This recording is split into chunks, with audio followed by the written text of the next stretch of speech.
battling boondoggles and fighting frivolous spending.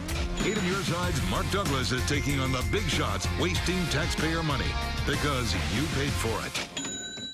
A proposed multi-million-dollar piece of art on the St. Pete waterfront is drawing fire from wildlife advocates. Some are calling it a death net for birds.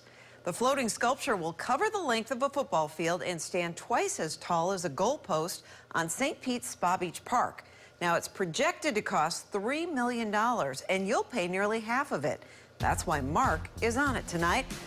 Mark, there's a lot of fuss about this. We've done stories on the cost of that artwork, but now we have a new conflict. Whole new conflict here. A lot of seabird enthusiasts tell me that this proposed artwork will kill pelicans and all the other birds that flock to the area of the St. Petersburg Pier. Now, whether they're right or whether they're wrong, it's all shaping up as a battle between bird lovers and art lovers on the St. Pete waterfront. If St. Pete art lovers have their way, this construction site near the new pier will soon blossom into a $3 million floating sculpture, an iconic work by internationally acclaimed artist Jane Eckelman.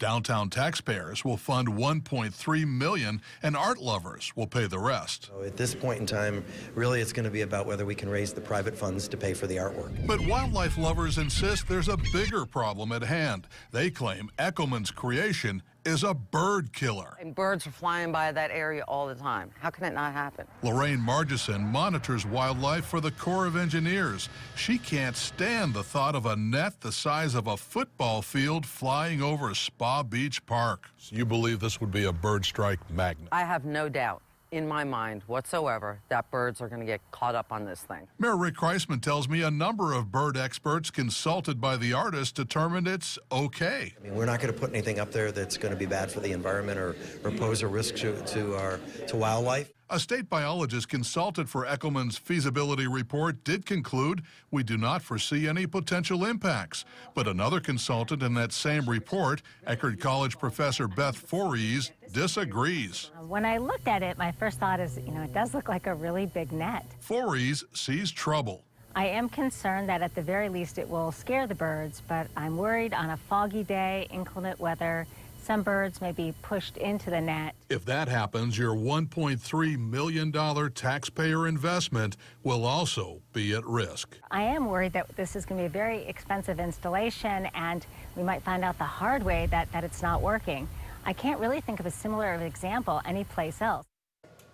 Janet Eckelman has created similar sculptures all around the world, but Professor Voorhees says that none of them are in a setting like St. Petersburg. Meanwhile, private art donors have to come up with another $600,000 before the city takes further action to approve this project and spend more of your money.